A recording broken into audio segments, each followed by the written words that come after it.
There. Right. Right. All right, guys. Eat your dinner. Going live.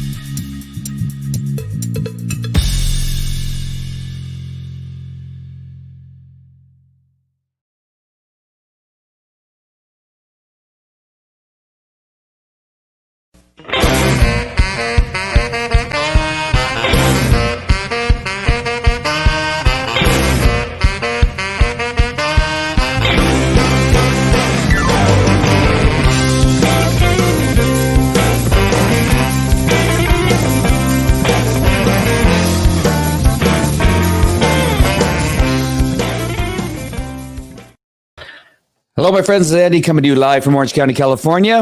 And it is Wednesday, the 20th, right? So we've had a few things going on today. Wow, my light is really bright. Hey, son, can you come over here and turn down my light just a smidgy? I look like a ghost. Did you notice I got my hair cut? My hair was really long. Actually, I was calling for Kelly. Kelly knows how to turn light. Can you see if Kelly? It's just too far for me to reach. It's just a little bright. Jumped on really quick. Made chicken marsala and au gratin potatoes. Is that how you say it? Au gratin? Au gratin potatoes. It smells fantastic. I cannot wait to eat it when I get done. So sorry, that snuck up on me. So I was cooking that, getting that ready, giving the kids directions, and jumped on, and my light is not adjusted. Hey, Rat, can you get Kelly and have him come over here so he can adjust my light? But we got a few things we're going to be talking about tonight. We're going to be talking a little bit about Yorba High School and what's going on there. And then we're going to be going on to discussing this farce of unity that I'm enjoying the banter of one of my posts. Those of you that follow me on my personal page know that I just love certain kinds of posts that just get people talking on both sides. Thank you, son. That's perfect. Thank you. I appreciate it. So my son is in what's called Falcon Films over at his junior high school. So I love that he knows how to do some of the stuff. So if I need him to make some adjustments, he actually knows how to do it. I don't have to go into any explanation. So it's really, I hope that he goes further on it. I know that he's trying to do the same thing over at the high school coming up and when he goes into high school. And I'm really crossing my fingers that he does it. I need a producer that knows what he's doing. But we're going to be talking about this farce of unity. And so, I was talking about my personal page and some of the posts I put up. And of course, in the attempt to get dialogue going, you have to be a little bit on the edge of on some of the posts to get people going. Because if you put just a mundane, like Trader Joe is a bad person, right? People are just going to scroll past it. That's not that exciting. But you put something a little bit more inflammatory, a little bit more exciting, and blammo, man, you get some good discussions. And it is really, really good. In the end, it always has to be surrounded by the truth. The truth really offends the Democrats, just really kind of throws them for a loop because they don't know what to do with the truth.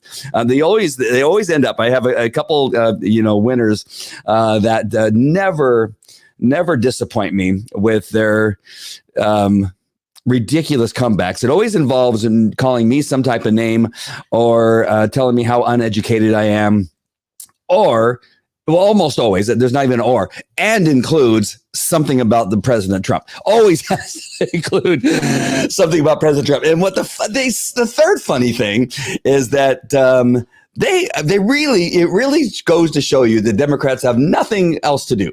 Right? They're so used to looking for handouts and looking for the government to take care of them that when I post something, bam, they post so quickly. If I comment, they comment. It doesn't matter the time of day. Like for me, sometimes I don't see a comment for days because I'm busy working, taking care of kids, doing what I'm supposed to be doing, having responsibility.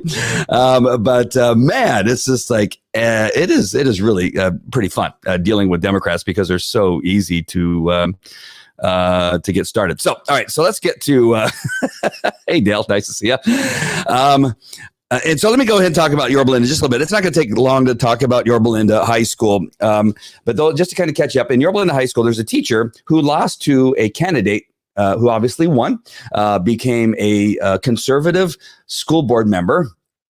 And I'm looking forward to the job they're going to do. They've not really had time to do anything because there's only been one meeting since the election, and what I understand, the second meeting they had was only to decide when the next meeting was going to be. So nothing that they've done in their job performance has caused them to be looked at as a horrible candidate, or not even a candidate, a horrible selection to the school board. Nothing. Absolutely nothing in relationship to their job. Now, of course, during the election, you have plenty of time to vet people out as a person who puts in their ballot, right? And you're deciding who you're going to vote for. You look at who the person is. Sometimes you do, sometimes you don't, but you have that opportunity then. It's not the time to look into somebody afterwards necessarily, unless something egregious happens. Nothing egregious happened. The candidate or the person who won, the school board member, Leandra, she simply supported President Trump when he was in office, and went to his last rally that they had there in Washington, D.C. And so now she's being made out to be a terrorist. She's being attacked by the loser. The person she lost to and other people, and the other loser, are now doing everything they can to make it sound like she's a terrorist, a homophobe, a bigot. Did I say racist? I'm not sure if I said racist or not, but all of those things are, it is, I'm just like, wait, this is the school board, right? This isn't. It's just like, this is so crazy. And what the teacher is doing is the teacher is recruiting students at the school to attack her. Is that really the job of a teacher at Yorba Linda High School, is to recruit students to attack her opponent that she lost to in the recent school board race? Is that really the teacher's job? So we started an investigative expose on what's happening between this teacher and the other people that are involved, the school district and the school. My understanding, as I dive a little bit deeper into this, making some phone calls, I talked to a couple people today, that this is it can be an ongoing problem that we simply should have addressed before. That allowing this kind of thing to perpetuate could be an overall problem with the school district and the school. So we'll be looking at that further.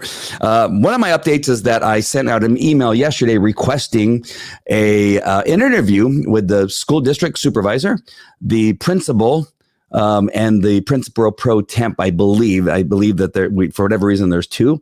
And then I think one president's leaving and one's coming in, something like that.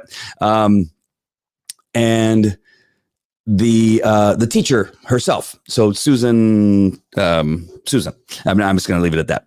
And so Susan. So you got Leandra, who is the winner. You got Susan, the loser, who is recruiting, who is an active teacher in the school, who is actively recruiting students to slander the winner, Leandra. To literally slander, call her names, wish that she would die, create an Instagram page, which I believe may have been deleted. I was able to find it in the past, but now it's not showing up. So anyway, there's things happening. And as I'm trying to reach out to the school, the district, the teacher, and other people involved and interview them, including the students on the conservative side, who have also recorded some conversations between themselves and the teacher. And what the teacher having conversations with some of the people that she's recruiting, that with all of that,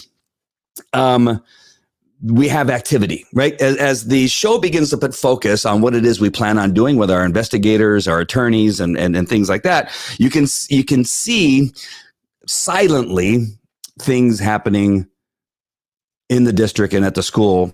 And we're going to see how those play out, as we are hoping that we're going to get an interview. And so I just want to give you that little bit of an update. I'm not going to go much further. There's other information I have, but I don't want to go too far with what I know and what I have. But things are shaking up a bit there at Yorba Linda High School. Again, this is a bit of what's the word I'm looking for?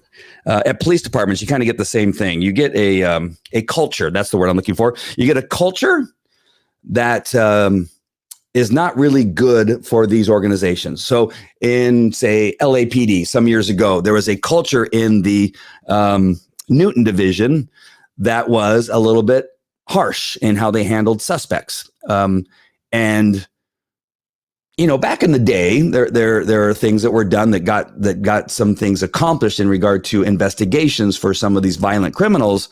But we always have to remember that we're the police.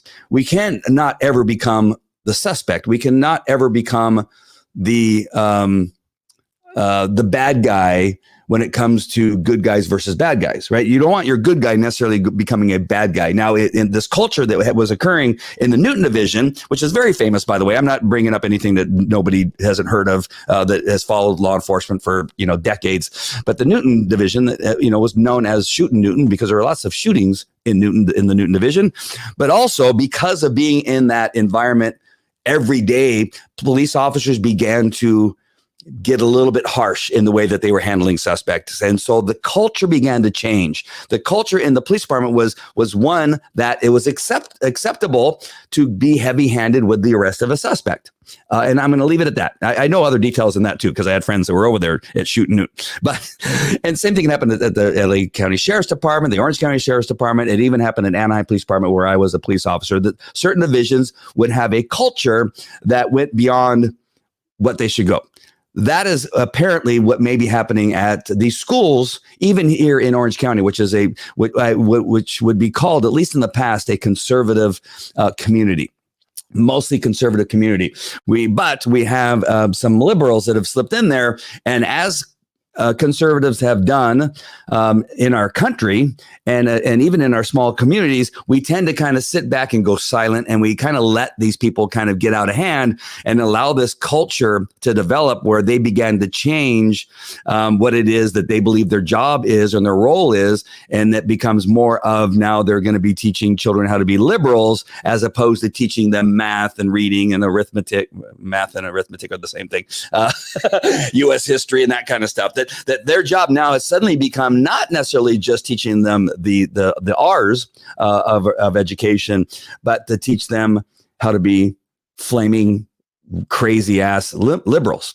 And so this culture may be creeping into Yorba. And so our job is to investigate and to find out what's going on. So with that, we're seeing and hearing about some things that are happening about and around this, our investigation and what's going on in the school. All right. So that's the update I have. I wish I could tell you more. I just don't want to ruin anything that may be happening in a positive note to change some of this culture that's going on in our schools. And I just don't want to ruin what may be happening. All right. So I hope that all makes sense to you. All right. Now let's go on to the next subject. We're going to be talking about this farce.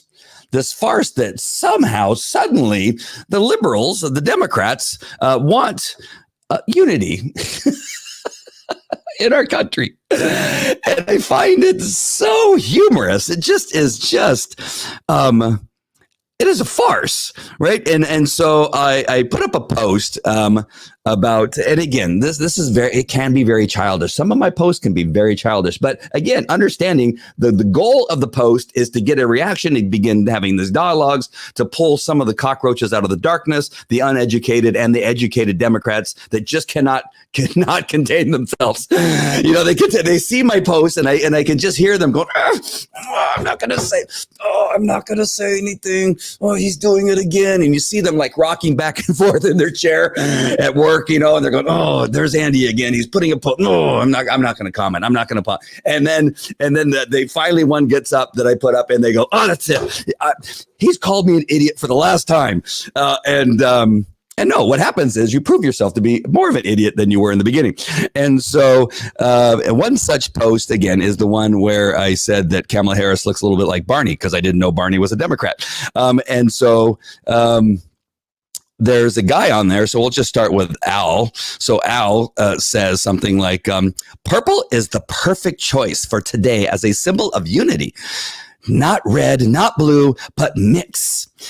Then together, work together, and you get purple. I pretty sure that's how Al talks. Funny how when I looked at her color, I thought, what a perfect smart choice. Send a message of wanting unity. Too bad you have to try and ruin it and continue with stupid divisive memes that serves no one. Now listen, bruh.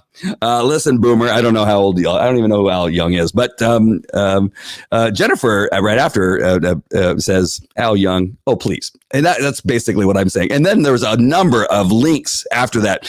Why purple? The purple campaign, purple people, unity in the divisive age of red and blue. Purple is everywhere at Biden's inauguration. Here's how to get the. I don't know. I didn't even click on it. It's because it's so stupid. Just even think that somebody took the time to write these articles. Kamala Harris makes a statement for unity in purple coat. So here's the problem. All right, I just went on there for a little bit, but here's the problem when you're trying to say that Kamala Harris somehow is wearing purple in a statement, is what it says there, in a statement of unity coming from a person. And really, in the end, what I wrote on one of my replies is that's like saying that's like dressing Hitler in a purple dress and saying, look at Hitler, look at Adolf. He's trying to show unity between the SS and the Jews. As he's saying, go ahead in his purple dress, get into the train cars there. We're going to take you somewhere where you're going to go work, and it's going to be really nice for you and your family, right? It's just like you cannot put Kamala Harris in a purple dress and say that same person, who we know is an evil, horrible, nasty person who couldn't get more than 1% during the Democrat. When she was attempting to run for president. That nobody voted for it. Nobody liked her. Why? Because she's a divisive boob that in her history as a city attorney and as a district attorney, she was horrible to the black community. She was very rude and just an angry human being, and took every small case and made it into a huge case. So she had no problem prosecuting, blacks in the black community for marijuana possession. And she did it in a way that was just nasty. How do I know this? I've been in the criminal justice business for over 30 years. I've testified in San Francisco. I've testified in the federal and state courts here in California, and we all run in the same circles. And so there's a great deal of information and people. And when I was working in cases in San Francisco, when she was in the offices there in the DA, we know her reputation of being a horrible person, that she could never succeed in the bigger mafia type cases, the kingpin cases. Those were too difficult apparently to her, or she was being paid off, right? She did not do well with any cases that were above like the sale of a dime bag on the street, a hand to hand. Like the hand to hands, man, she was brutal. She goes, those people need to serve as much. If it was 10 years, she would try to get 13 years. And she would incarcerate more of these people than any other part. And so here you're now saying that this person who was horrible to the black community, supposedly her community, right? That this person is all about unity now that she's wearing a purple dress. That before she became vice president, that she called Joe Biden a racist. That she also was on the bandwagon that he was a sexual predator, that the woman that was accusing him of sexual abuse, that we need to investigate that. And then once she's asked to be vice president, oh no, he's a leader. Joe Biden, that's what a leader looks like. Wait a minute, just 2 weeks ago you said he was a racist and a sexual predator, and so now. This is the craziness of these people. Even people that get on and say things. I'm an educated person, and I thought it was a statement of unity. So you're calling me uneducated? No, I'm shocked that educated people choose to act stupid. This is really goes back to my theme from a very long time ago, that because they hate President Trump so much, that Democrats that were in the past, at least friends of mine that I knew, were somewhat educated, that I would look to them as somebody that had some of their wits about them, that suddenly have chosen to be stupid. And to be looked at as stupid. Like when you ask them, all right, You know, Biden has the beginning stages of dementia, right? You know that. Yeah, but he's better than Trump, and I'm voting. Wait a minute. Would you and so you ask them. So if you are running a business and you are looking for a CEO to run your business, the details of your business, not that he has, the nuclear, football, not that he, has the decision, he can make, basic decisions in regard to war, make basic decisions about our livelihood and our health. That's not, just say he was going to run your business as a CEO. If you have a few people to select from and one of them has dementia, how far that's the person you would look to as your top candidate? Is that what you're trying to tell me? That if you're in charge of hiring a CEO, that you have somebody that can't finish a complete sentence, that nobody around him allows him to speak more than a couple seconds, you can't interview him. He's not going to allow you to interview him because the people around him said you can't interview him for the job, right? He can't come in for an interview, but the times you've talked to him, he can't complete a sentence. That's the guy you're going to put on your top 4 list of people that you want to hire as a CEO. Or I want also you to know that he's tried to get this job before, but he kept getting disqualified because of plagiarism. He stole other people's words and put them into his CV and his resume. So right now we have an idea that he's getting dementia, and you need him for running this company for a couple years, right? At least 4 years, and also that he's been accused of actually been caught plagiarizing. And it's proven that he's also been accused of being a racist. He's also been accused of sexual harassment at work. Is he still one of your top 4 that you're selecting as a CEO for your company? I'm just asking. Well, no, I wouldn't hire somebody like that. So you're going to put him in the presidency? So that is why you're stupid. Yes. So these people that say, well, I'm educated. I got a BA. I got a BS. I got a shenanigans degree in shenanigans. And so you should look to me as being smart. Well, I don't know that that's true because I don't see it. I don't see how that qualifies you to being smart when you're making these horrific decisions. Hey, Stephanie, nice to see you. Glad to have you here. People that run for school board run as Democrats and Republicans. And well, she's well known as a conservative, and the other one is well known to be a liberal.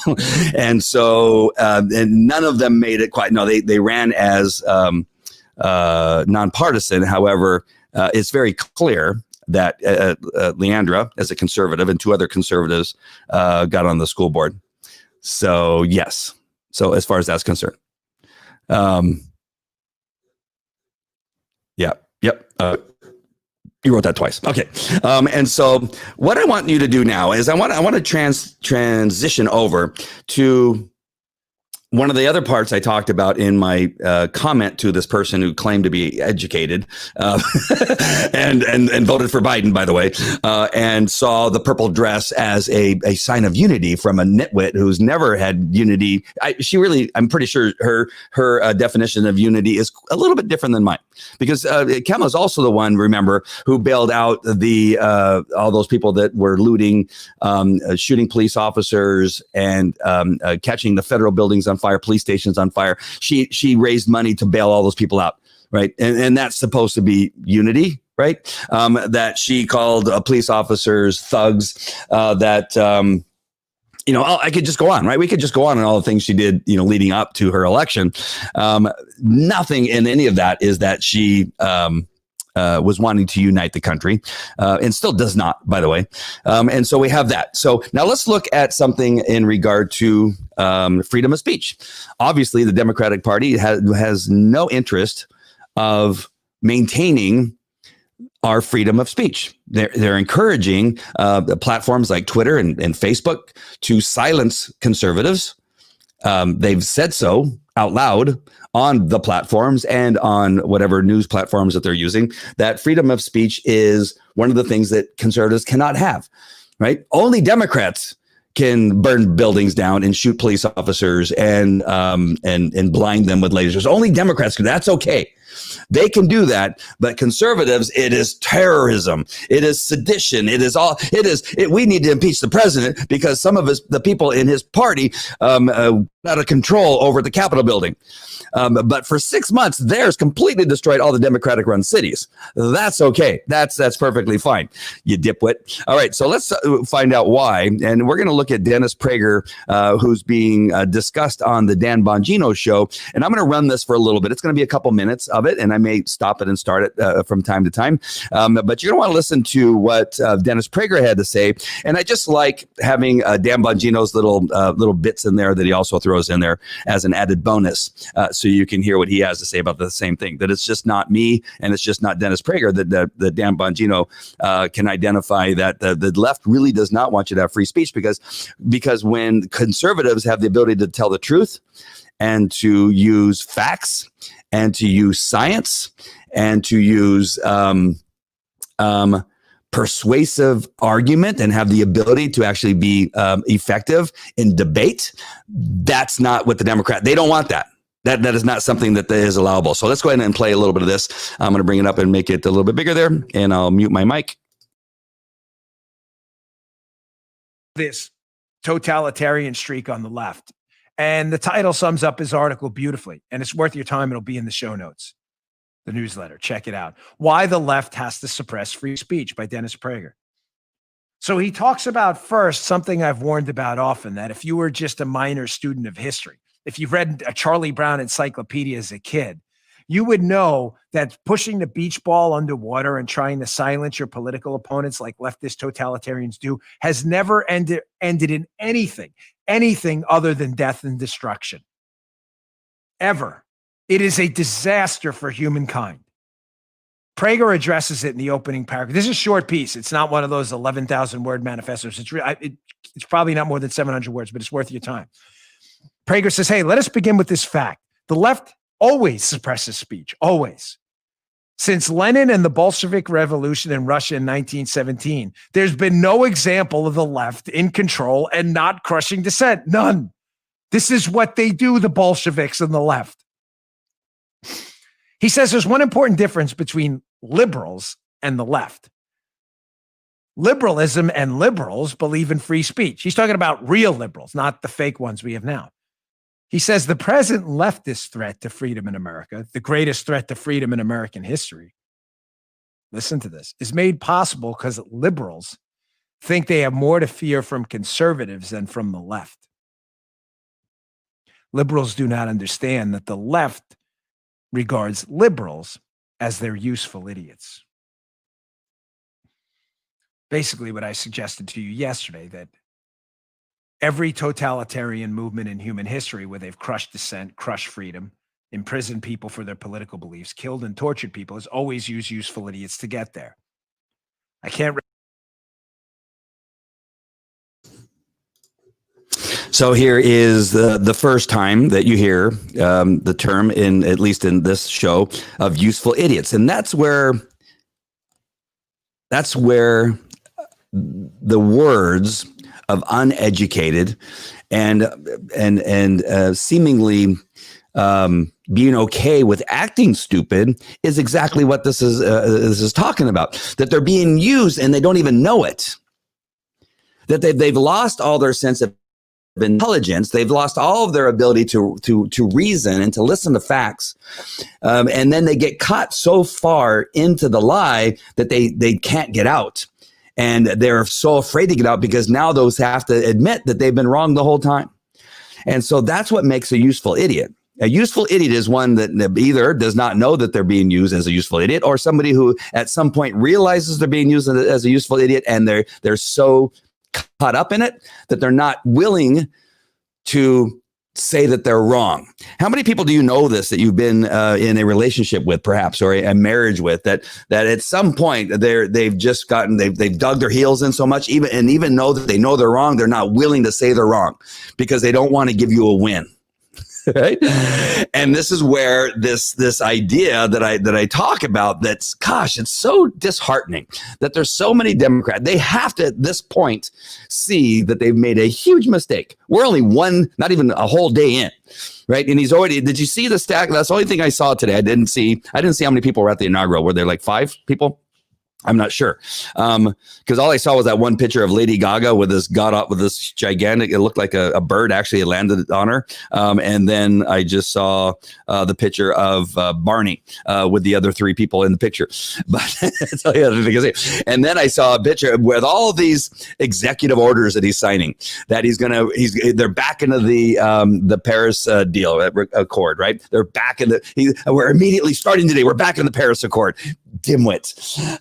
That he's already had discussions with Iran, how they're going to get back into the Iran nuclear deal, and we're going to become friends again with our enemy. That's perfect. That he's going to now begin the mask mandates on federally across the United States. Right, all of these. So it's I think already there's got to be at least a few Democrats that were not quite convinced that, voting for a man with dementia who has no clue what he's doing, who's always been stupid and has always been on the wrong side of every vote as long as he's been in the government and has been caught plagiarizing, that voting that guy in may not have been such a good idea. And we're less than 24 hours into this thing. That's there's a few that they're gonna stick with it a little bit longer. They're gonna continue to be useful idiots. All right, let's continue with Dan's reading of this article by Dennis Prager, because it's just so interesting. I think that it'll be good to continue with this video. Recommend to you enough the Solzhenitsyn books, The Gulag Archipelago and The First Circle. They're long reads, but they're worth your time. Folks, I haven't finished both books, but I've gotten through most of it. And it is some of the most disturbing material you'll ever read, about how the Soviet Union did this exact thing. The real radicals, the left, uses people who claim to be liberals in the media and otherwise as useful idiots to march towards totalitarianism, and they play on because they're too stupid to figure it out. Liberals, Chuck Todd, Brian Stelter, all of those morons, and then Rachel Maddow. The history is clear. The path we're on is dangerous. Here's the second part of Prager's absolutely fantastic piece when he talks about the useful idiot crowd. Basically, universities, the media, and Hollywood. Check this out. The left controls universities. No dissent allowed there. The left controls nearly every, air quotes, news medium. Little or no dissent allowed there, not even in the news section, and certainly not in the opinion sections. The left controls Hollywood. No dissents allowed in Hollywood. That's why we have cancel culture. The silencing and firing of anyone who publicly dissents from the left, and even publicly, is no longer necessary. The National Association of Realtors just announced that if you express dissenting views on race especially, in private, you may be fined and lose your membership in the organization, which effectively ends your career as a realtor. You didn't believe me in the beginning when I said they're coming after your job next? You thought I was kidding?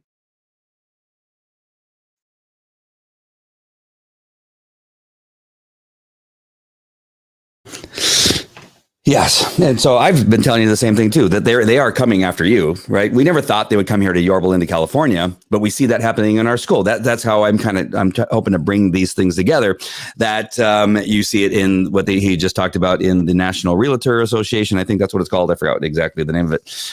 But you see that happening in our schools, the cancel culture, the silencing of you on Twitter and Facebook and all this kind.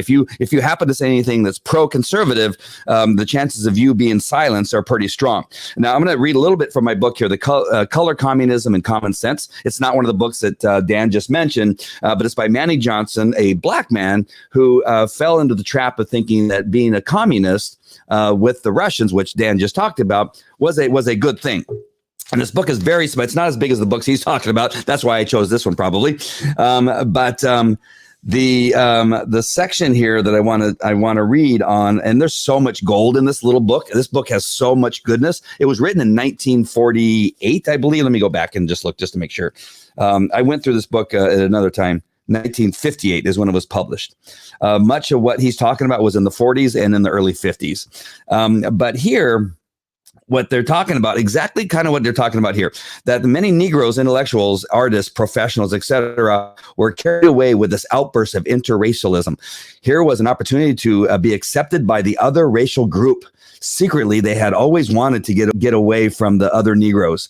Moving around among whites would somehow add to their stature and endow a feeling of importance. So they went after communist interracialism like a hog going after slop. And so what he's saying here is that exactly what Dan was saying is that once you get a group of people that are going along with everything that you're saying and saying, well, yeah, that other crowd is horrible. They are racist. They are nasty, horrible people. As long as you are continuing that narrative, you will be invited. You will be continue to be a useful idiot. But the moment that you decide that, wait a minute, what they told me is a lie, so now you become an Uncle Tom. It's written in this book about the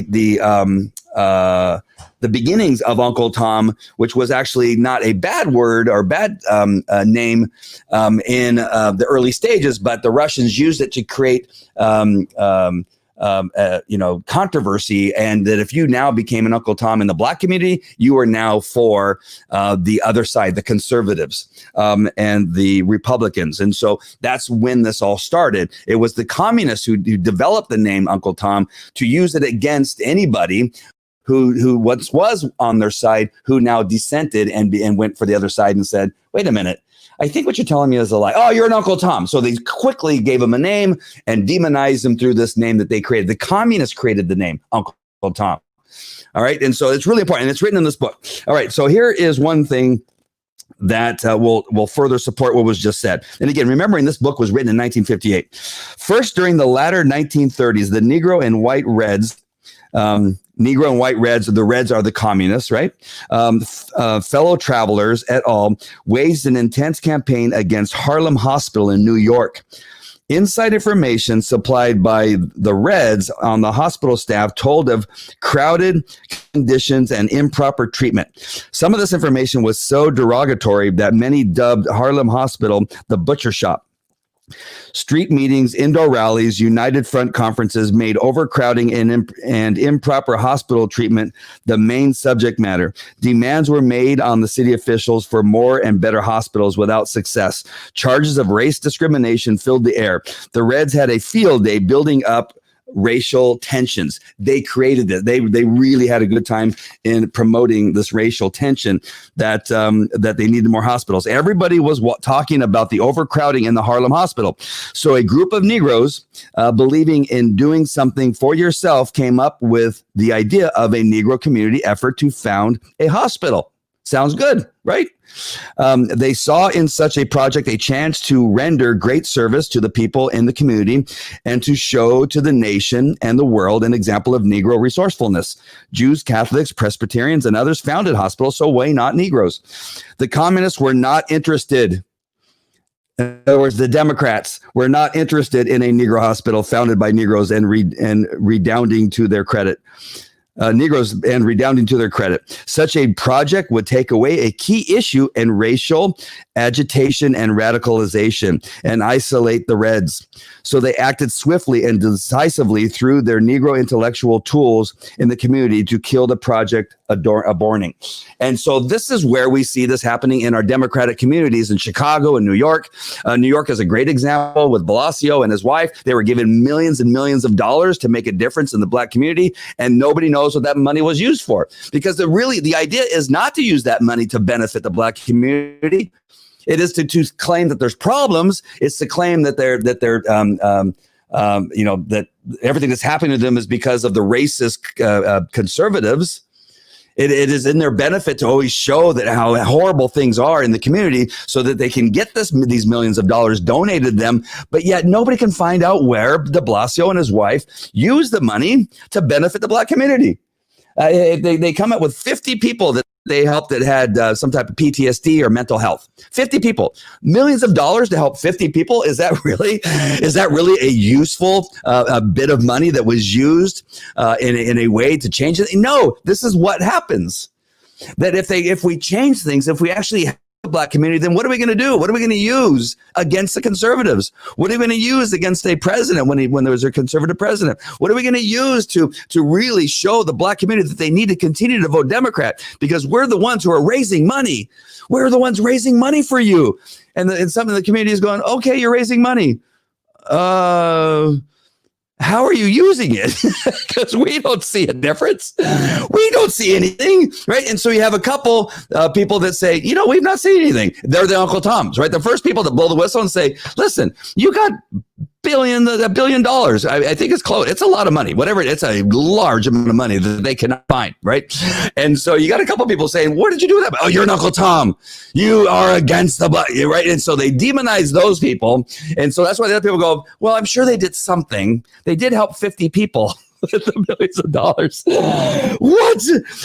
And so this is where we're going. Okay, let me continue now. There's one more part that Dan has on here and Dennis Prager has that is just beautiful in this area. You guys are either really listening to what's happening right now, or do you have any comments? Is this any of this hitting home with you? Please comment. Let me know that you're actually paying attention, and let me know. And then sometimes I think when there's no comments, maybe the information's good. I hope that's the case. All right.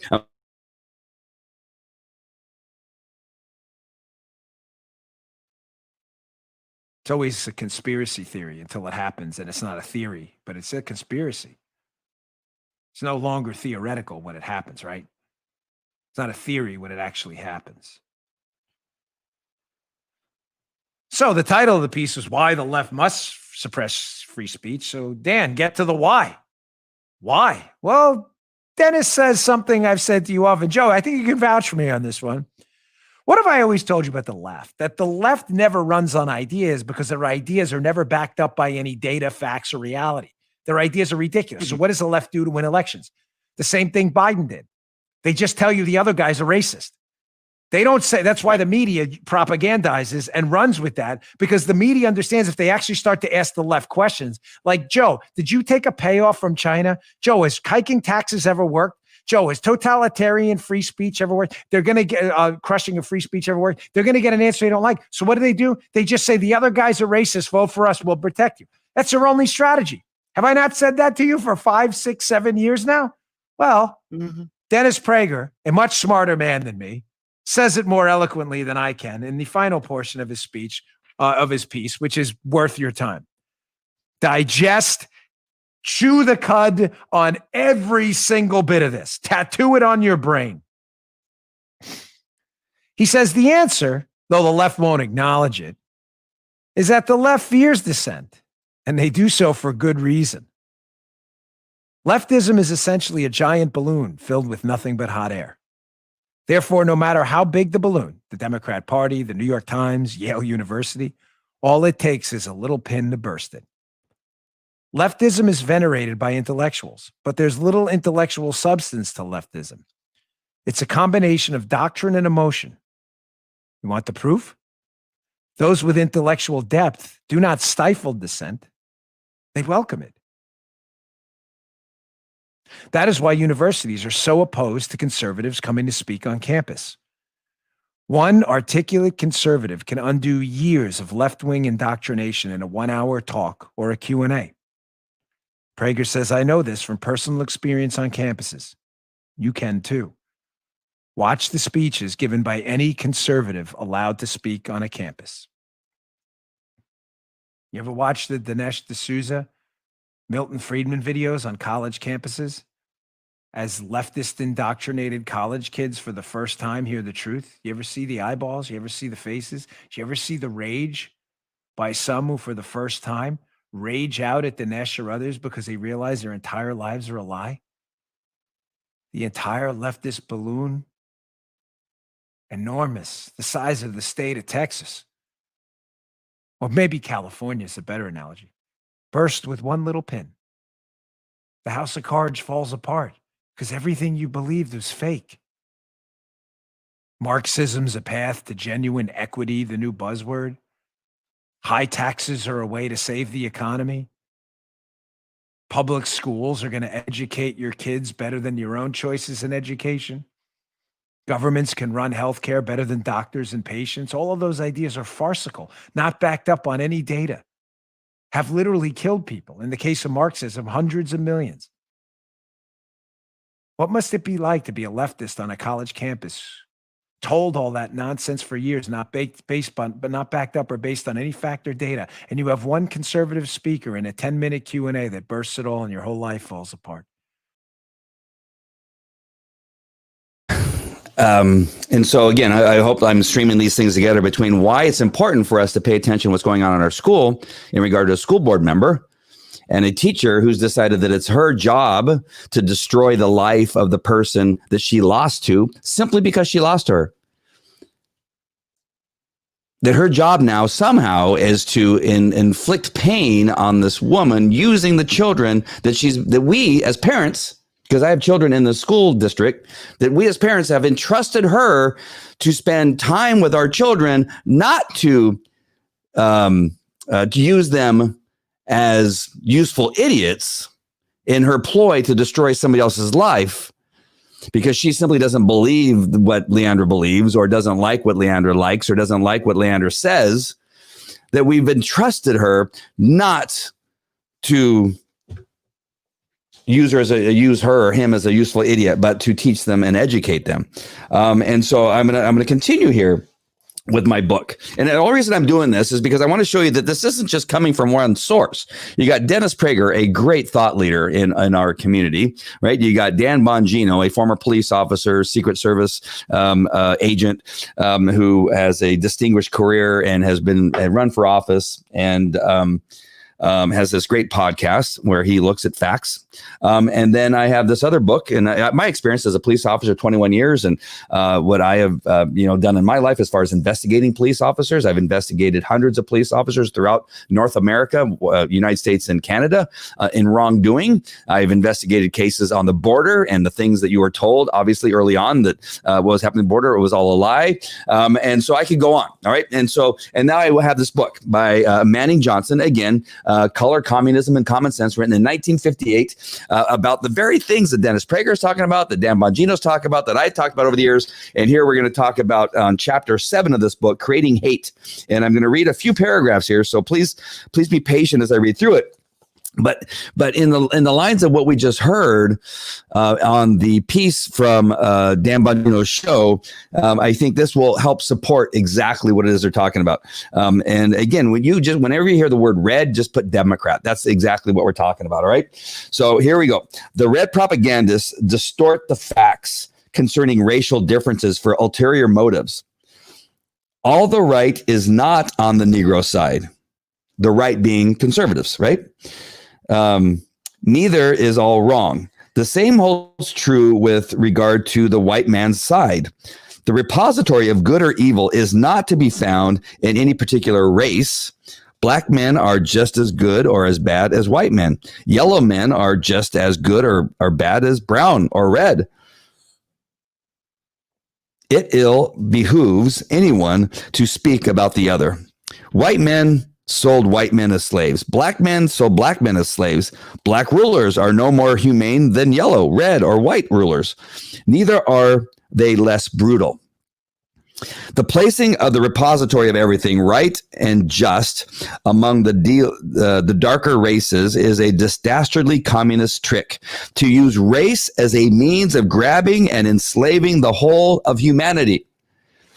Moscow's Negro tools in the incitement of racial warfare place all the ills of the Negro at the door of the white leaders of America. Capitalism and imperialism are made symbols of oppressive white rule, in keeping with instructions from the Kremlin. To one familiar with red trickery, it is obvious that placing the blame for all the Negro's ills at the door of the white leaders in America is to remove all responsibility from the Negro. This tends to make the Negro feel sorry for himself, blame others for his failures, ignore the countless opportunities around him, jealous of the progress of other racial and national groups, expect the white man to do everything for him, look for easy and quick solutions as a substitution for the harsh realities of competitive struggle to get ahead. The result is a prescription persecution, complex. A warped belief that the white man's prejudices, the white man's system, the white man's government is responsible for everything. Such a belief is the way the Reds plan it.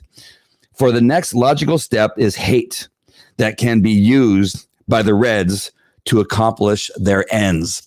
And so I'm going to leave it at that. And that is written by a black man who had been participating in communism and went to meetings in Russia to embolden himself and to make him more educated in communism to help the communists. At some point, he realized, wait a minute, this is all wrong, right? And he became an Uncle Tom. The thing is that I want you to take away, not that it's just in regard, and then the book is just about Negroes back in the 1950s, 40s and 50s. And even back into the 30s, right? That's what this book is about. But what the Democrats have done is not only, because you've seen the racial divide that they've created in these Democratic-run cities when we're talking about Baltimore, Minnesota, Minneapolis, Minnesota, Baltimore, and New York, and Oregon, and Seattle.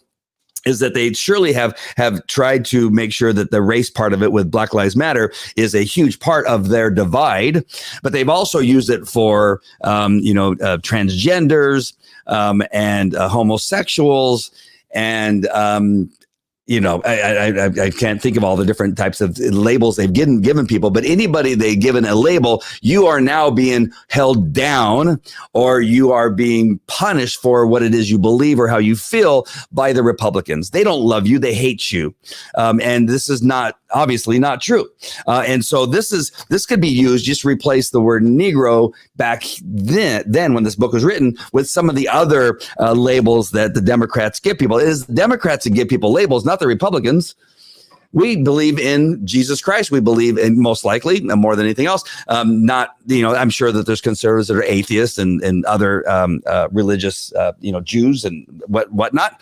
But I'm just telling you this: the conservative Christian, in particular, is not one that calls people, by their gender decisions that they've made or they're racist, right? They're just American. They're just another American. You can see that at the rallies, that there's not just one. It's not just white people, right?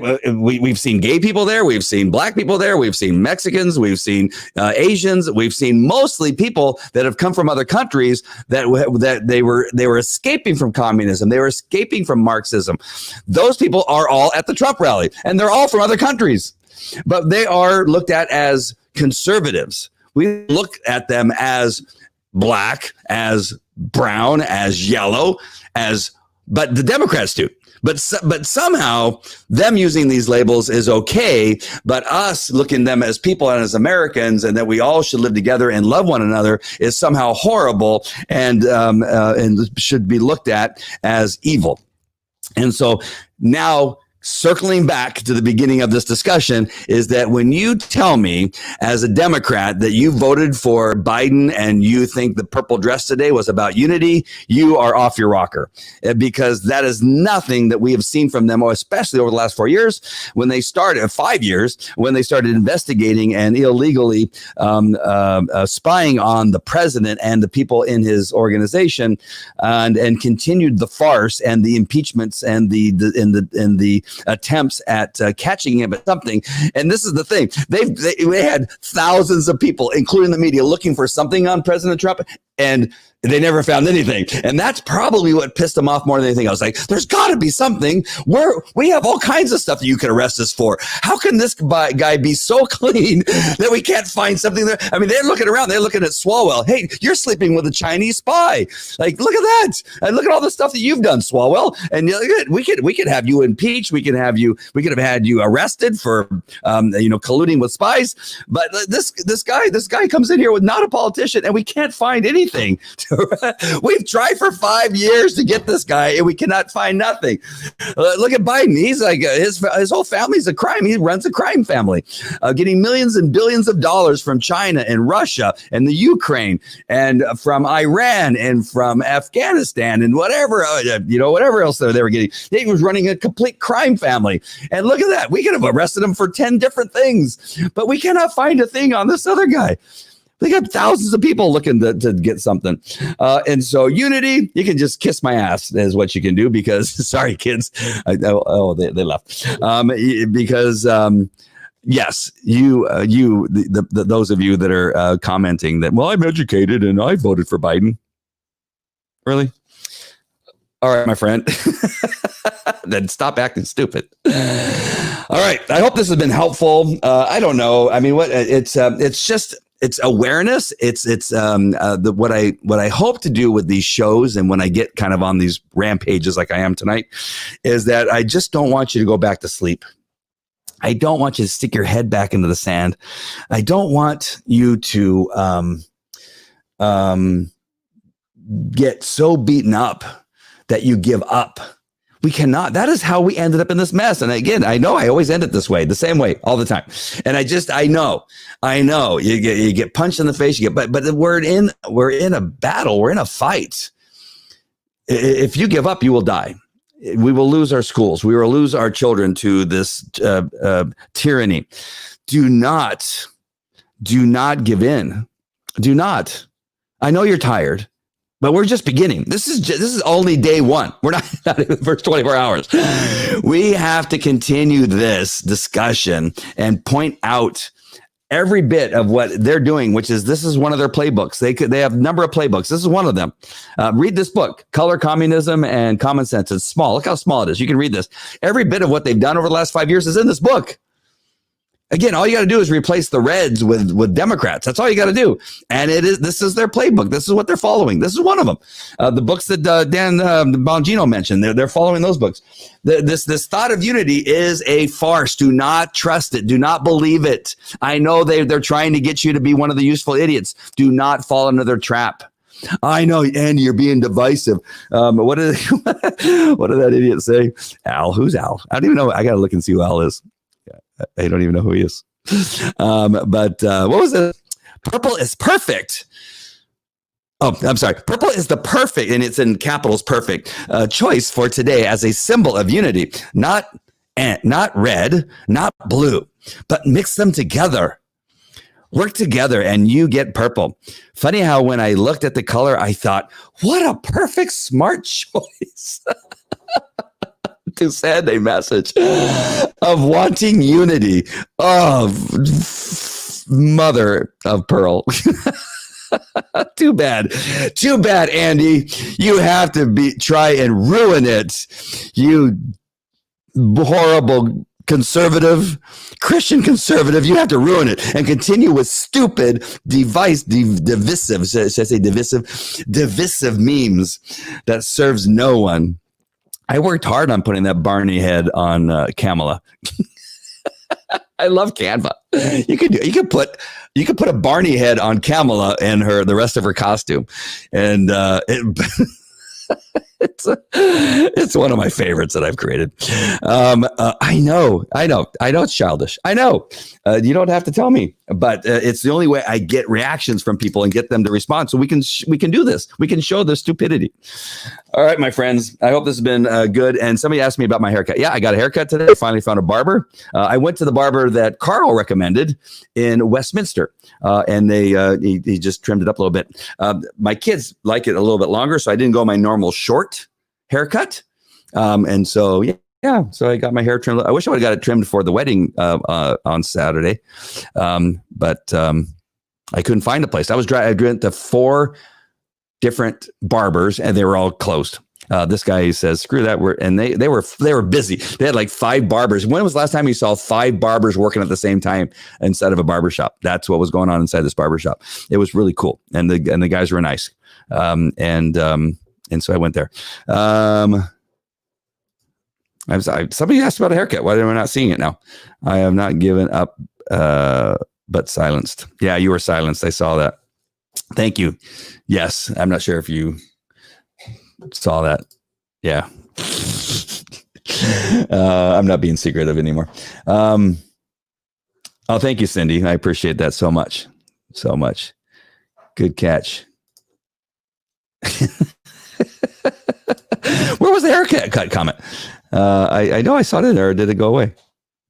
Maybe I made it up. Oh, somebody get a haircut? Yes, there you go. Yes, I got a haircut. All right, my friends. I love you guys. God bless. Do not give up the fight. Don't buy into the idea that they're trying to tell you that, like, we're just trying to be united. Don't buy. It's like when I'm out fishing, right, with my kids, with my sons. We're out there fishing, and we got a worm on a hook, getting ready to hook him. We're going, and we're talking sweet to here, fishy, come here, fishy. We're united. We're united. I'm giving you a worm. Come, there it is for you. Right? We cut you in half, cut your head off, right? Cut your tail off, and blammo, you're dead, right? That's what they're doing. Again, don't believe it. Don't believe them. All right, my friends, watch the whole entire Dan Bongino show today. It was actually really, it's always really good, but it was really good today. And Hedia says, good catch, Carol. Yep. I saw that too. Yeah, I got my hairs cut. I got my hairs cut a couple days too late. I didn't get them cut in time for the wedding pictures. Yeah, I know I'm letting the cat out of the bag. Hedia's going, wait a minute. Are you really letting the cat out? Are you really telling everybody? Now that I told the kids, now I can tell everybody. But that's where we're at. All right, my friends. Love you guys. God bless. And just keep your head up. Keep your head up. Keep your guard up. Don't give up. Hedy and I are here for you. We'll be there. We're ready for the apocalypse. We've been practicing our shooting, and we are prepared with our ammo. We got ammo. We got food. We got the kids prepared. Yeah, oh, my son just put up his fist. Bo. You're always prepared? Rhett says he's always prepared, ready to rock and roll. Right, buddy? Yeah, we're ready. We're ready for the fight. All right, my friends. I'm sorry, I'm rambling now. All right, my friends, take care. Talk to you later. Have a great Wednesday night. We'll see you tomorrow. Take care. Bye.